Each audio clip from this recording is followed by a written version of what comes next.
let's stay on the Lakers here for a quick second. And I want those that are hanging out right now and part of the chat, or maybe you're watching this a little bit later, and you could put it in the comments as well. Most disappointing in the playoffs for the Lakers. Okay, so let me kind of set this up here. You think back in the postseason, and you got high expectations for certain players, coaches, whatever the case is. When you walk away from the playoffs, what were you most disappointed with? And really what I'm asking for is an individual. Okay, so let me kind of throw some options out there. Somebody might say Austin Reeves. Somebody might say Dorian Finney-Smith. Maybe somebody says LeBron or Luka. Maybe somebody says JJ Redick. You could say Rob Pelinka. You could say, hey, I was really disappointed that Pelinka didn't make the trade for Mark Williams to give this Lakers team a shot in the playoffs. Is there a player or a coach or front office that when the dust settles, we're sitting here now, Lakers have been out for a couple of weeks, that you're like, yeah, I was most disappointed by that individual? And by the way, if you guys got something on the comments, I'll read them as we go through. Yeah, I think for you. I think the easy answer, I think a lot of the comments saying, is Reeves. He certainly didn't show up in the series, and heading into it, that was the one advantage the Lakers had, which is why I thought they'd win the series. We knew that Minnesota was bigger. We knew they probably had more depth than the Lakers, but who was going to guard Reeves? Because all down that stretch, it was the third best on-ball defender was going on Reeves, and they couldn't guard him down the stretch of the year.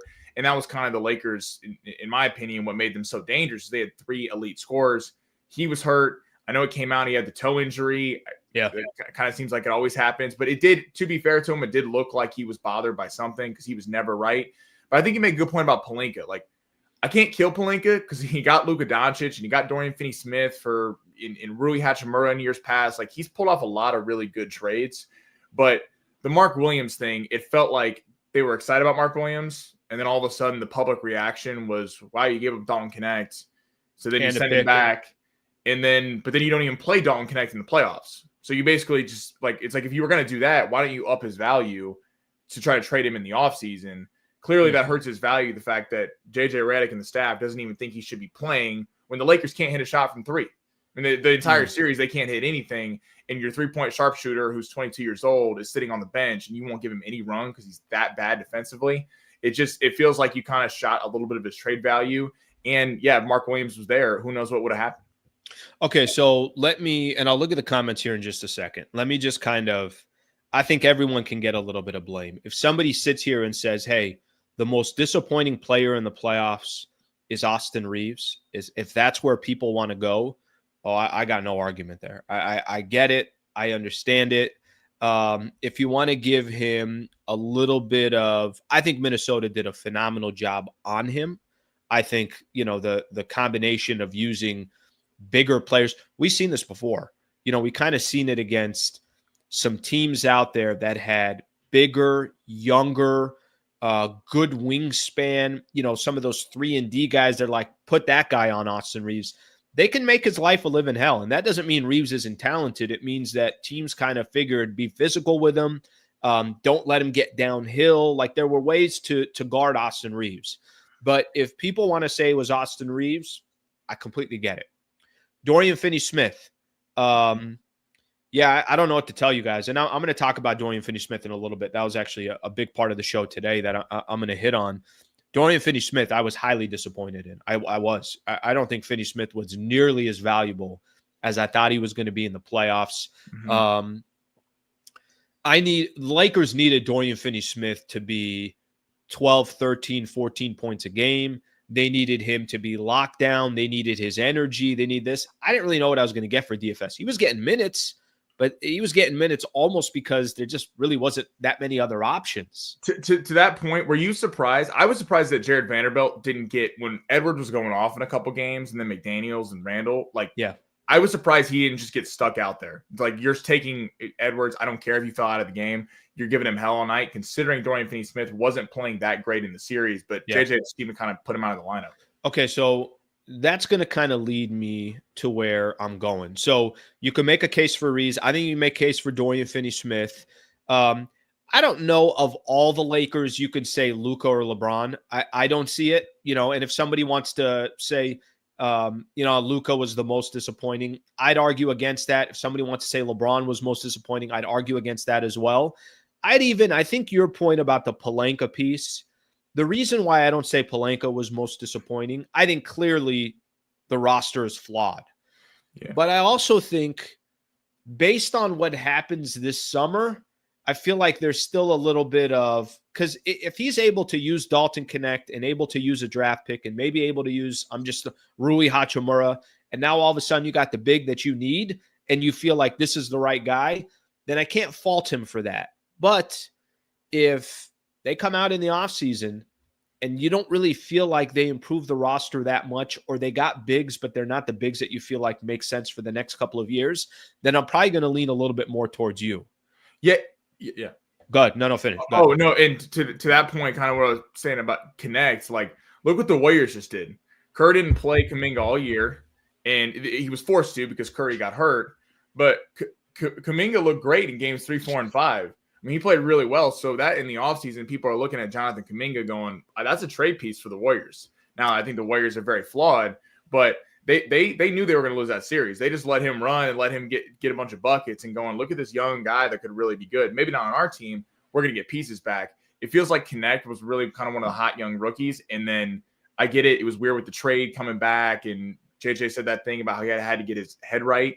But then it really feels like you kind of killed – he's got trade value, but not as much as he could have had. You clearly didn't think he was good enough to be playing in the playoffs when no one could hit anything. Okay, so that leads me to my most disappointing piece in the playoffs for the Lakers. It's JJ Redick for me. Mm-hmm. It was JJ. I mean, of all the scenarios that I thought that would play out, I felt like he was much different in the playoffs than he was in the regular season. I think the moment got to him. I think he got out coached. I think X's and O's, the Minnesota Timberwolves were just smarter and better. I thought he was stubborn as hell with some of his rotations or lack of rotations. And frankly, I thought he was wildly immature during the playoffs. And listen, there's a lot of things you could look at and you could say, well, this didn't go as planned, that didn't go as planned. And we can make excuses about the roster, this and that. The JJ Redick that we saw in the postseason was wildly different than the JJ Redick we saw in the regular season. Yeah. And I thought the bigger the moments got, the more he was out of his element. I go back to that game. And again, it is what it is. If you're going to play a game and do something no coach has ever done in playoff history, which is not make a sub in the second half, it's okay to at least admit that didn't work out. I took a shot. I took a chance. I'll learn from it. I looked down at the bench. I should have found a way to give some of these guys these breathers. And instead, it was like, how dare you question my decision, even though no other head coach has ever done this. That's kind of, and I'm not telling you that there isn't blame, to go around. But for me, JJ, that wasn't the same coach that I saw during the regular season. Yeah, that's a great point. I mean, there says a lot. And can I say the same? You're talking about the Dalton Connect piece of it, and you're saying like, hey, you're also losing value in this and that. You didn't even give this guy an opportunity. That's on JJ. I don't even think that's on Pelinka as much as I think it's on JJ. Yeah, JJ, the players can get a lot of. I think you're going to take swings and misses in professional sports, but how you did that and coming back and you got chippy with the reporter and stormed out of the interview before game 5. It was very like, what are we doing? Like, and that was your question. Right. That was your question at the presser. For those who don't know, that was Sammy that asked the question to JJ. I was shocked. Alan got me those press credentials. Never allowed back. I wish I would have asked it, but yeah, no, I mean, that was a pretty bad response. I mean, I don't know what he thinks he was doing with that. And then, I mean, you take a big swing, you don't play. In looking at that swing, I mean, let's just say Reeves had hit that 3 in the corner and the Lakers go to overtime in Minnesota. There's no way they were winning. I mean, they were dead. Luka had the flu 2 days before. I mean, he's sucking wind out there, looking like he's going to puke in game 3. Game 4, 2 days later, he's playing the entire second half. I mean, I don't understand what he was doing. It was you kind of switched my point. I'd probably go JJ Redick now too with what you said. It's kind of all goes back to him. I don't think that he gave the guys enough love. And I get some people in the comments kind of seeing Luka, LeBron. I get it.